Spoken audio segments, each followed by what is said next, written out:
Friday, everybody. Happy Friday. Good to see you all. We have back again this week, special representative for Venezuela. There is important things to talk about, so let's get to it, please. Okay, hi. I wanted to provide an update on Venezuela, which had another momentous week. Interim President Juan Guaido's return to Venezuela was an important milestone for his efforts to restore democracy to his country. The warm welcome he received from Venezuelans and the international community is a sign of the broad support he enjoys.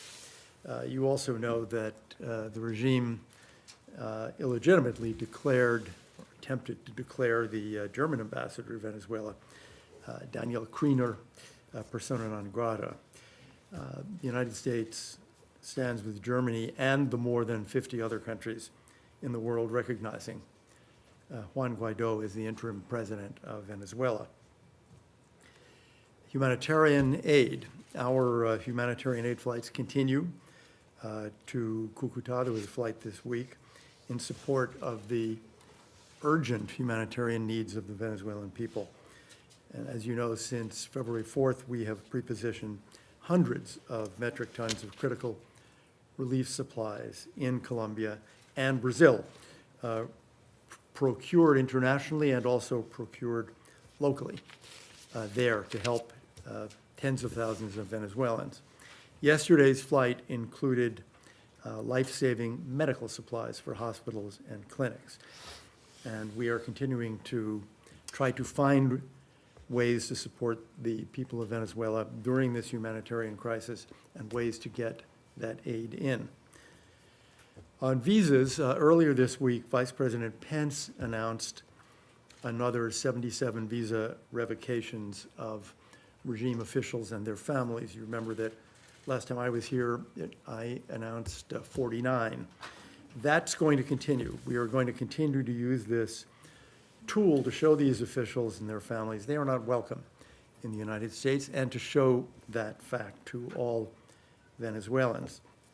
We are using sanctions and diplomatic actions to pressure the Maduro regime, a regime that continues to undermine democratic institutions, carry out human rights abuses, and engage in rampant corruption. We are hopeful that other countries will use these and other tools at their disposal to increase the pressure on Maduro's inner circle and family members. Treasury is continuing its sanctions of financial institutions. And as I said yesterday on the Hill, there will be more. The nationwide power outage throughout Venezuela is a reminder that the country's once quite sophisticated infrastructure has been plundered and allowed to decay under Maduro's misrule. For Venezuelans, this is much more than an inconvenience. It affects safety and security in an already dangerous country. For those in hospitals, this can affect life-saving care. For those who have used very scarce personal resources to buy perishable foods that are already hard to come by, this can mean foregoing yet another meal or risking illness. As Secretary Pompeo tweeted last night, Maduro's policies bring nothing but darkness. Just a word about the hearing yesterday. It was interesting that it was a subcommittee hearing, the subcommittee on the Western Hemisphere, but the chairman of the full committee, Chairman Risch, and the ranking member of the full committee, Senator Menendez, were both present, in addition to the chairman and ranking member of the subcommittee. That's reasonably rare, and it shows the level of interest. And I think we also saw yesterday the bipartisan support for the policy of the administration in supporting Juan Guaido as interim president and helping the Venezuelan people achieve a return to democracy in Venezuela. I'd be happy to take some questions. Matt. So, two things briefly. One, did the U.S. have anything to do with the power outage, as some people have suggested, in a conspiratorial way? No, perhaps? that's an easy one. Okay, so what's the cause of it, as far as you know? I don't know the exact cause. I don't know what line was overburdened or what transformer blew up or what caused it. I imagine that in the coming days we'll be able to find out. But somebody sent me an email this morning saying that this has been predicted, that the maintenance has not been taking place, and that a number of experts, having looked at this over the course of the last year, said there are going to be more and more blackouts. Now, of course, there have been a series of temporary blackouts. There's never been a basically nationwide blackout of what is now roughly 20 hours. That's new. Okay, and then secondly, you keep referring to, the support that interim President Guaido has from the international community. You mentioned Germany specifically, but the number of countries that recognize him as, and not Maduro, as the legitimate leader is static. It's 54, right? And it hasn't moved since you were last here a week ago, right? So, in your mind, what the international community is 54 countries? I mean, that's fewer than are in the coalition against ISIS. It's fewer than there were in the coalition of the willing, and I mean, far fewer. And again, it's less than a third of UN member states. So what's the justification for saying that his support is increasing, or even that the international community, quote unquote, unless you have an odd definition of international community being a very small number, what backs up the claim that he has increasing support? I would say first, I think if you identify the countries, you have most of the world's leading democracies in the Western Hemisphere and in Europe. And you have many that are economically significant. Secondly, in our conversations with other countries that have not recognized President Guaido, we do not hear very often, you have the wrong policy. What we hear is, we're not there quite yet, or this is a domestic political issue, we're trying to solve it, or frankly, in the case of the Caribbean, we hear great concern about debts and what the regime might do.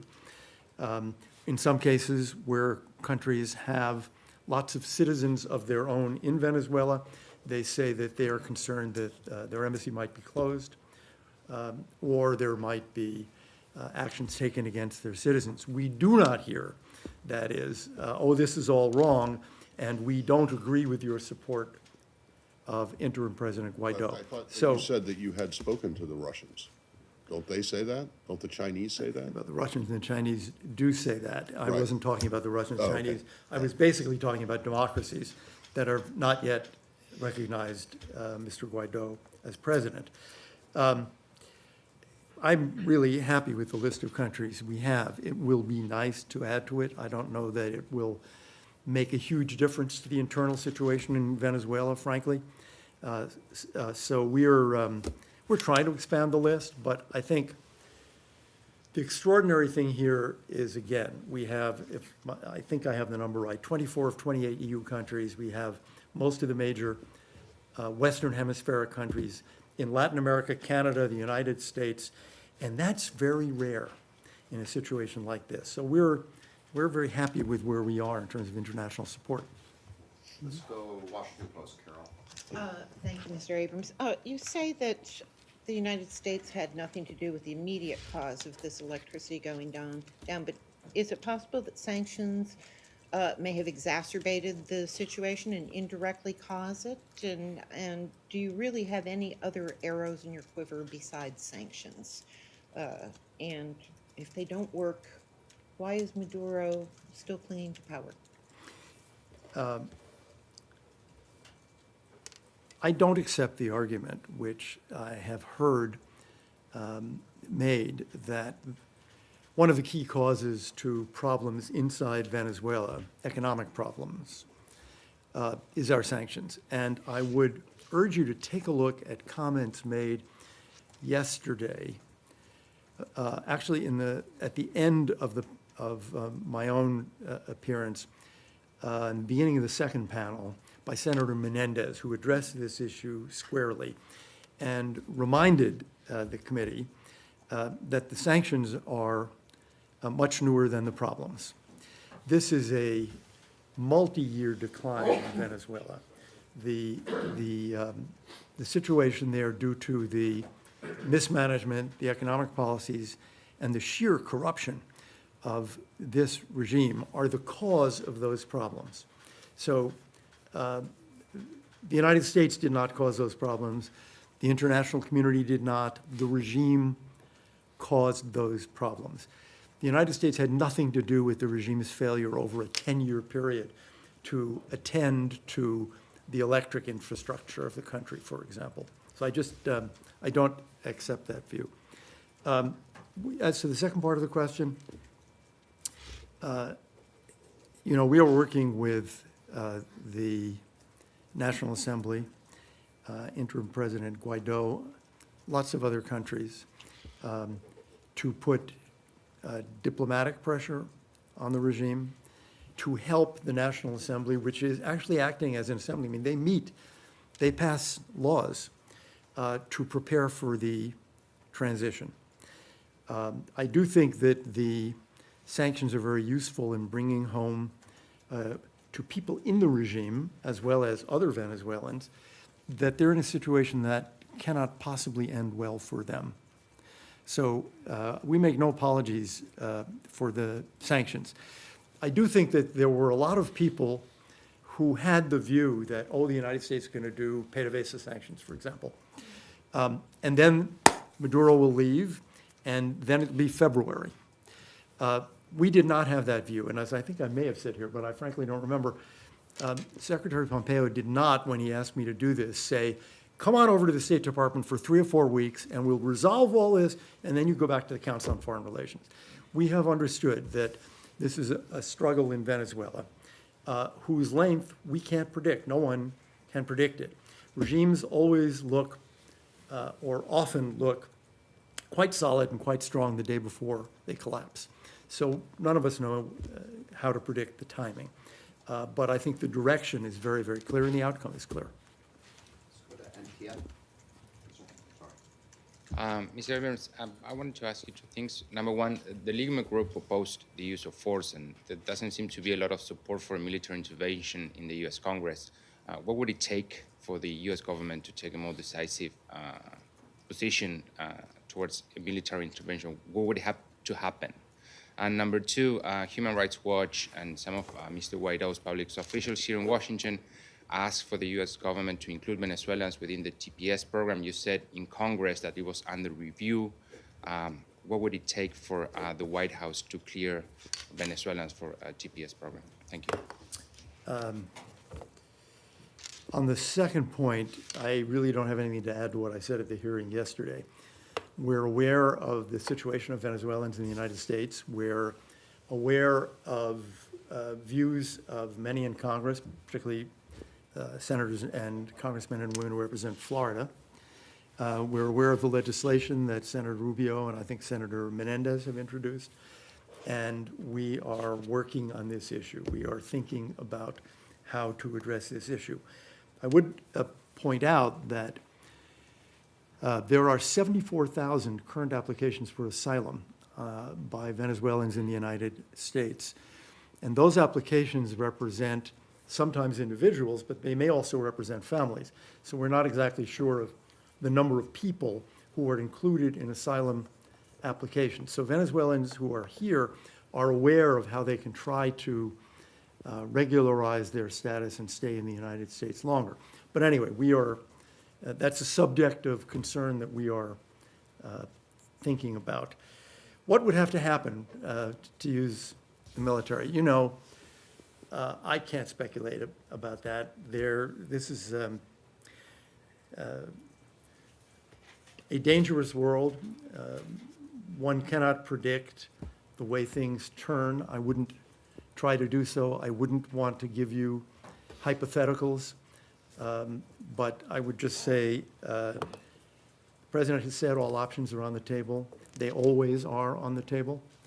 But that is not the path we are choosing to follow. The path we're choosing to follow now is the one that has been often described, which is diplomatic, economic and financial pressure in an effort to support the people of Venezuela. That's the path we're taking now. Bloomberg.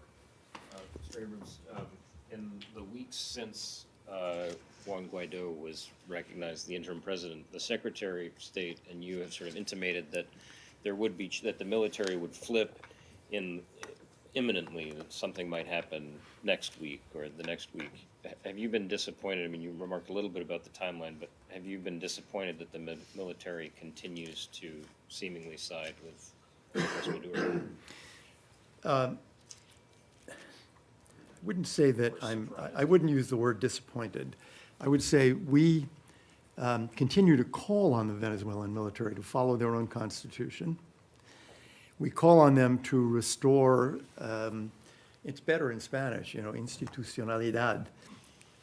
We don't really have a word in English, institutionality, but to restore their own proper role in any country. One of the definitions of having a state is having monopoly on force and violence for the security forces of the state.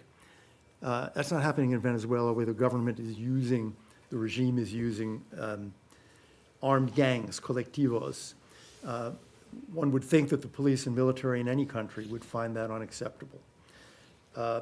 So we continue to hope that people in the Venezuelan security forces understand that the future of their country is going to be in much better hands if the Maduro regime comes to an end and the transition to democracy begins. And again, I would say it doesn't look like that is happening until the day that it begins to happen.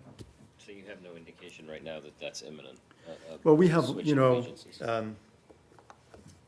we have lots of information suggesting that just as most Venezuelans are clearly unhappy with this regime and want it to come to an end, most members of the Venezuelan military feel the same way. That's not surprising. If you're a member of the Venezuelan military, you may get a small and inadequate lunch at the barracks, but that doesn't help your aunts and your uncles and your cousins and your brothers and your sisters. Members of the Venezuelan military know what's going on in the country. So we will continue to call upon them to act upon that knowledge. PBS? Thanks, Mr. Anderson. Two questions, if you don't mind. One, the National Security Advisor talked about secondary sanctions on Twitter. Kind of an invitation for you to put some meat on the bone. Is that about Russia and Cuba? Is that about India, who's been buying petrol from Venezuela? Is that about ships going between Venezuela and Cuba? And the second one, there were 200 soldiers or exiled soldiers near the bridge in Cucuta the day that the humanitarian assistance was supposed to cross, led by General Alcala. Colombian government stepped in and stopped that plan. Was the U.S. involved with that at all? Regardless of that, is it helpful to have that happen? Thanks. The United States government has said that we will not use force to deliver that aid. And the Colombian government has said the same thing. So obviously we agree with that view and would not be involved in any actions that would be contrary to that view. On secondary sanctions, it's out there. It's always a possibility. We have not done it yet, and I wouldn't want to speculate as to whether we will or what would lead us to make that additional decision. Fox? Thanks, Mr. Abrams. Following up on Nick's question, is there a way beyond sanctions, perhaps, that the United States can get to or attempt to turn the military and political leadership in that country? And just a second question, 16 Democratic lawmakers reportedly sent the State Department a letter saying that the U.S. stands alone in imposing sanctions against Venezuela, that it hurts the civilian population there, and that it also plays into the narrative that Juan Guaido is a puppet of Washington, if you wouldn't mind responding to that as well.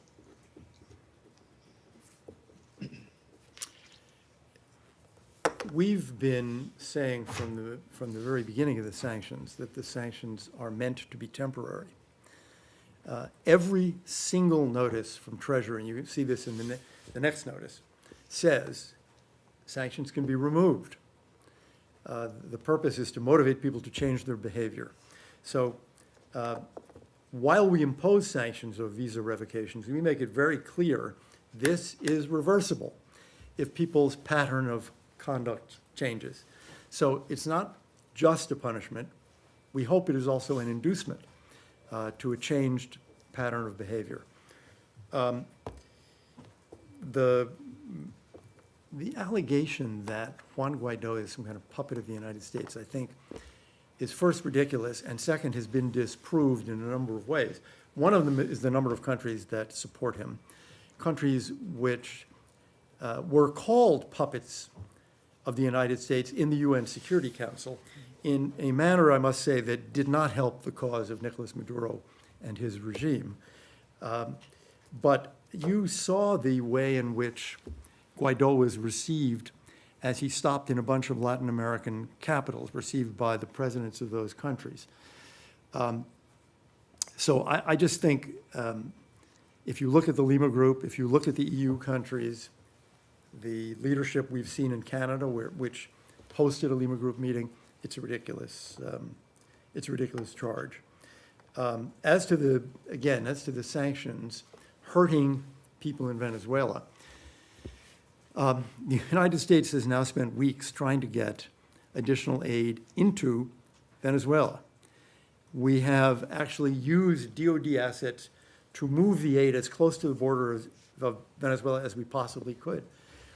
The reason that aid has not gotten in, and much more aid that could get in from Curacao by boat, that could get in across the Brazilian border, is very simple to describe. It's the Maduro regime.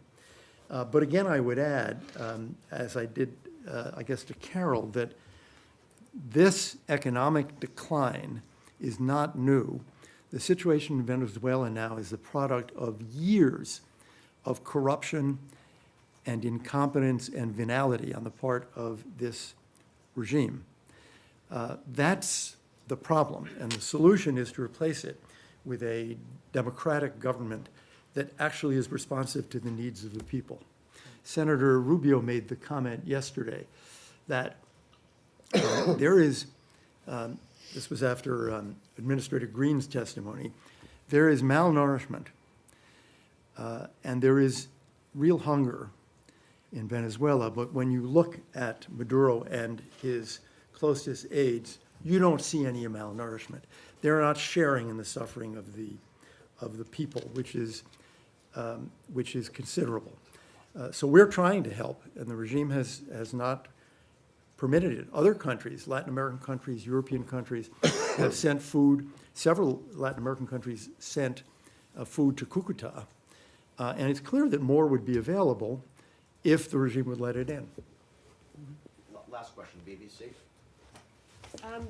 The UN is again warning about the growing refugee crisis. So I just wondered, is the administration at all open to taking in some Venezuelan refugees as part of its policy, or is that absolutely not a consideration? And secondly, I just wondered about your take on how Guaido was allowed back into the country without, there was warnings that he might be arrested and that sort of thing. But so what's your take on how he was able to come back? There were some statements by people in the regime that he would be arrested. There were lots of voices out there. Some said he will be arrested. Some said justice will be done, or other words like that that suggested he would be. And of course, we feared not only for his arrest, but worse. It didn't happen. And he made the comment that as he passed through customs and immigration, one of the agents said, welcome Bienvenido, Presidente. Welcome, President. It's extraordinary. He then rode into town, and he rode past a neighborhood that is generally viewed of apartment houses built in the Chavez period, that is generally viewed as an area not only that is pro-Chavez, but where a lot of colectivos are. And people were cheering. So I think his reception was extraordinary. Why did the regime decide to do it? You know, one can only speculate. And our speculation is that they thought the public reaction, the popular reaction, would be dangerous to the regime if they acted against him. On the refugee situation, well, I've said before that we're thinking about the question of Venezuelans who are in the United States, and a very significant proportion of the Venezuelans in the United States are already availing themselves, in a sense, of American refugee and asylum policy by seeking asylum status. In general, I guess I should say that most Venezuelans don't have that opportunity and have taken the opportunity instead to walk or go by bus, in many cases, across the borders, particularly to Colombia, Peru, Ecuador, and those countries have proved very hospitable to them. I guess I'll leave it there. But the only Thank you. discussion about refugees is about TPS. It's not about Good. refugees. Elliot, thanks for coming today.